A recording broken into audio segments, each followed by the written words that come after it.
One Question is designed to give subscribers valuable insights on how executive leaders in college athletics think about key issues on their respective campuses, in their departments, or within their leagues and conferences.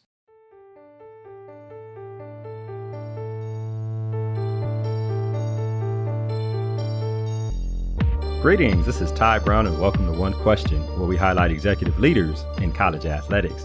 Our guest today is Etienne Thomas. He's the Director of Athletics at Kentucky State. Greetings, Etienne. Thanks for joining us. Greetings, Ty. Thanks so much for having me on. Now, you've been at Kentucky State for a little over a year, correct? That's correct. All right, a little over a year in the chair as Director of Athletics. Total, you're 19 to 20 years in college athletics with prior experience at Kansas. You worked for a giant in the profession in Dr. Ingrid Wicker McCree at North Carolina Central. You helped the school move from Division II to Division I FCS.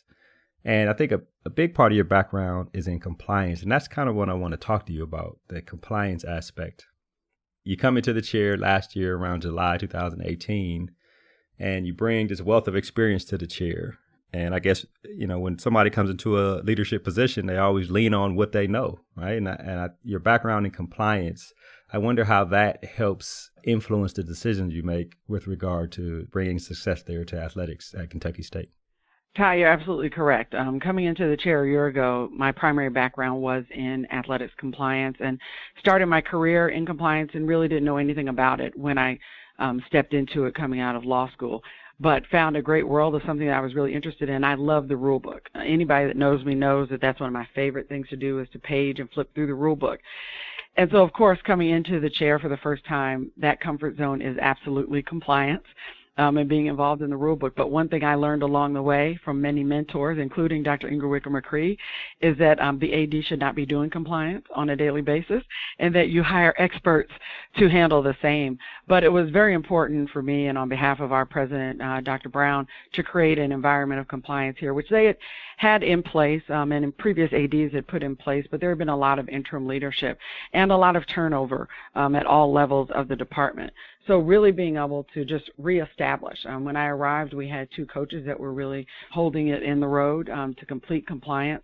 But as I arrived, the Division II rules had just changed, and they made sure I was aware that they could not be the compliance officers, nor would that have been my favorite choice. And so that was actually my first hire, was our compliance officer, and getting someone in here who not only had compliance knowledge, but had that academic piece, which also tied to eligibility, which is so critical and so important to what we do. But now, as you look forward to this year, by October 15th, ADs and presidents at all institutions have to sign the attestation form, attesting to the fact that we are creating an environment of compliance. And President Brown and I completed ours a couple weeks ago. So absolutely something that's very important to me. Right. It's a strong background to have when you're talking about college athletics.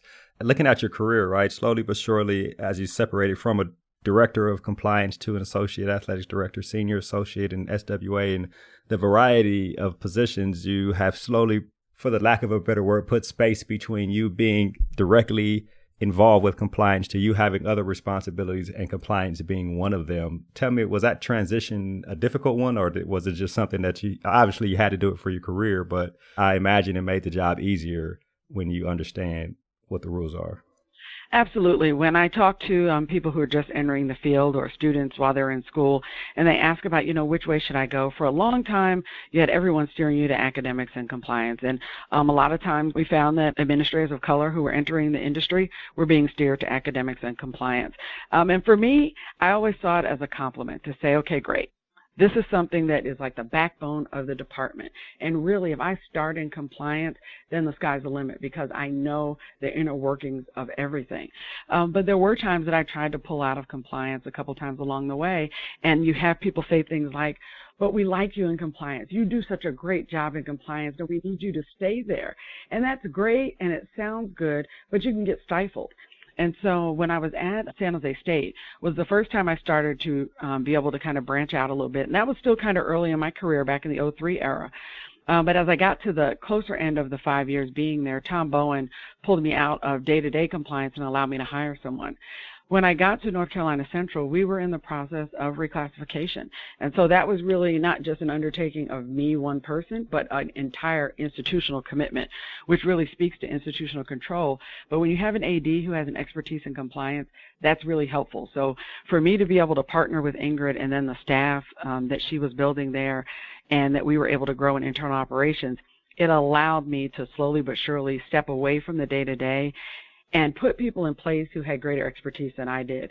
There were times when Ingrid and I would still get involved, and obviously those three little letters, APR, keep a lot of ADs and associate ADs involved. And so it's not just oversight from historical perspective in terms of you're at an aerial view, but really having knowledge of, but maybe not knowing everything that's going on and not executing the day-to-day. But it does take time because you've got to duplicate yourself. And I find that sometimes administrators are afraid to duplicate themselves because they see it as job security. But you have to duplicate yourself, one, to give other people an opportunity. It's the same way we received an opportunity. But also, two, you can't move out of your chair until there is someone else to sit in your seat. So you're not able to leave your chair vacant and go on and do some other things or to take on some other position responsibilities until you have those people. So, and being able to hire a compliance coordinator and then an assistant AD for compliance, Marlon Jones and Paul Cox, they were great in being able to really take that lead and move it forward.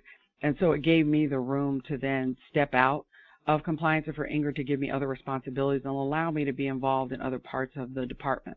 You mentioned a couple people there, and there's an underlying theme there that I think is very significant. You mentioned Dr. Wicker McCree, obviously, and you also mentioned Tom Bowen. Those are two elephants in the profession. There's something you said there and something that to me stands out, you know, especially you talk about people of color being in compliance and being in student athlete development and people saying, you know, you do so well there. You relate to the players well. You actually communicate to the coaches well. They respect what you say, those kind of things, which is fine. But it takes a special kind of mentor / supervisor / boss to see, or leader actually, to see that, hey, if you're asking me about not being in compliance, maybe you're interested in doing other things. And then for them to give you an opportunity and create the environment around you for you to branch out and learn how to do other things so your career can progress forward. I think that is a pretty big inflection point from what it sounds like in your career and for a lot of people out there who have made those transitions out of those type of positions to move up in their career. Absolutely. It's those people that you encounter just by chance, which was the case with Tom Bowen and I, as Chuck Bell hired me at San Jose State, and then Tom came in as director of athletics. But it was a great turning point for me when I was coming out of the Pathways program, which is, it was the Fellows program at the time, and Tom gave me a promotion to associate AD from director of compliance. And then the same thing with Ingrid, her giving me opportunities to continue to grow and coming in there. Initially, when I started my career, she was my first supervisor, and I worked for her kind of part-time while she was coaching and director of compliance. So then coming back, and that comes full circle when she becomes AD, that was huge. And she wanted for me the same opportunities that she had and more opportunities than what may have been available to her at the time in her career. And so really trying to pull me into different facets of our department, speaking on her behalf, but she also realized the load that was on my plate with compliance and realizing she couldn't pull me out of that completely until, one, we finished that reclassification, and then two, we had the right people in place. And so when I first arrived, it was just myself, and we added an academic director, and then we added other people. Georgette Crawford-Crooks was also working with us in eligibility certification, which was great, but she was head coach as well. So trying not to put too much on her plate, but she was awesome at what she did. And so we had that really triangle when I first got there, and it grew. And so being able to walk away from NCCU a couple of years ago and knowing that there was a team there that was a phenomenal team was tremendous. Right, you left it better than you found it, right? Absolutely. That's the goal, always. Right, you talked about, you came in, you made the compliance was one of the first hires. You and the president get on the board in terms of signing the attestation that Division II has. And then you have the opportunity to hire a football coach, which I've never been an athletic director, but I think that is a major, major inflection point in the tenure of an AD. is hiring a football coach. Talk to me a little bit about your process of finding Charlie Jackson. He has a rich pedigree, NFL, spent some time in college, spent some time at the NCAA office. Tell me about that process of hiring. Were you giddy, like, okay, here's the chance to actually bring somebody in that can help us grow this thing? Talk to me a little bit about that process. It was such an exciting moment. My very first coach hire when I arrived here was our head volleyball coach, Dashandra Gori. But I knew once we made the change in football coaching that would really be an impact hire.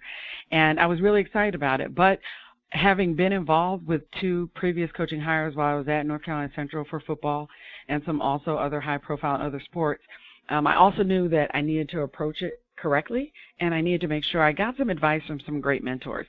And so I had some people give me some great advice regarding that involvement with our president, President Brown, making sure that we were on the same page with the person that would ultimately be offered the position, knowing that we serve at the pleasure of our president and we serve at the pleasure of our board.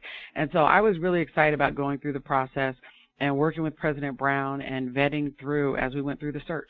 We posted it, and I was so impressed that we got over 300 applications for the position. So very impressed that all these people wanted to be part of what we were building here at Kentucky State University. And it was a very tedious process of going through and working with our campus partners and talking with alumni and community members and stakeholders about what we were looking for in that next leader. For me, what was so important was finding someone who could come in and be the CEO of their program. But I had also asked the student athletes what they were looking for in their next head coach. And they said to me, we're looking for someone that can see us. Not someone that looks like us necessarily, but someone who can see us and cares about us as people and young people, as future leaders, as community members, and also wants to help us graduate and get to the next level potentially.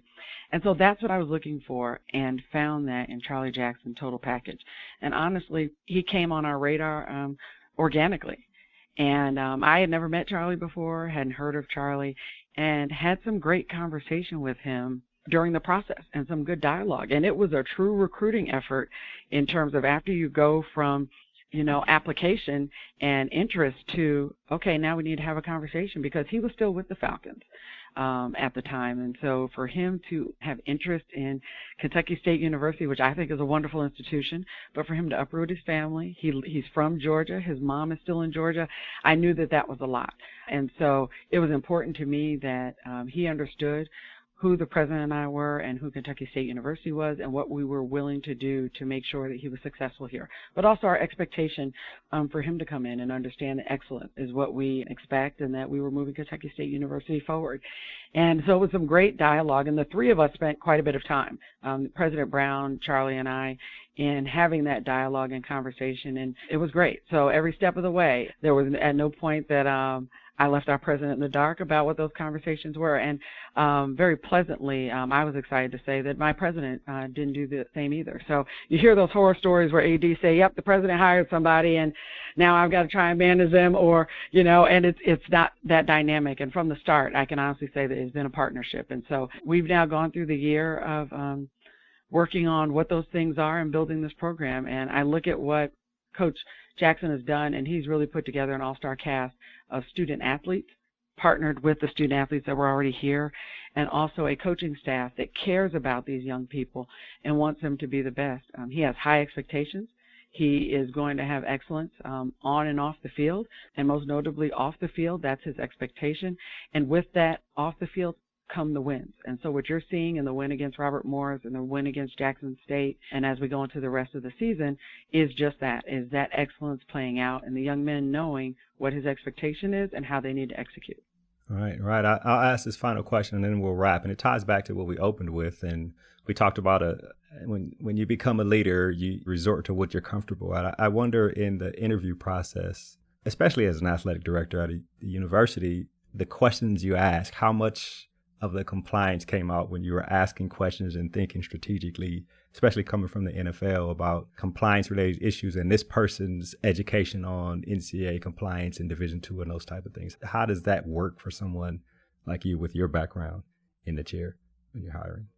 When you have a football coach candidate who worked in enforcement at the NCAA, you're right, starting exactly. off in a good place. Mm-hmm. So, and I'll tell you, when he was presented, you always reach out to your references. I tell people all the time, in college athletics, your references is really obsolete nowadays. People use it, especially state institutions, because they have to, and then they call everybody they know. And that's what I did. And everybody that I knew spoke about him from an enforcement background, him from a rules background, him being a good guy who followed the rules and did things the right way. And so that's been very critical for me, and that was part of our conversation from the onset. And I never had a doubt that he would do things the right way. Doesn't mean he's perfect.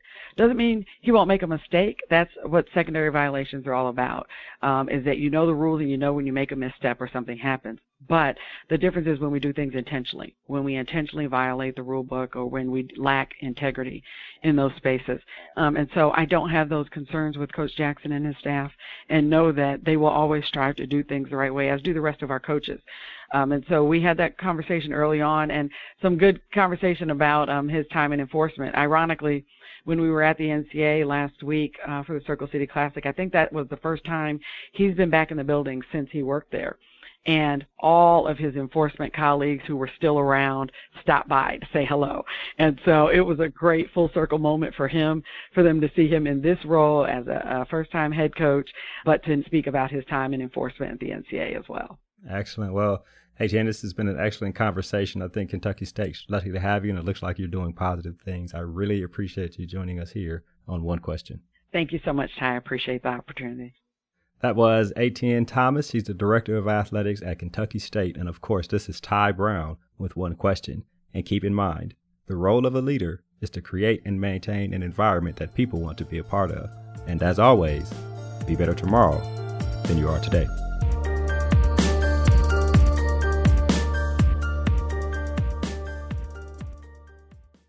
This episode of One Question is produced by Spades Media Group, solving problems using creative leadership.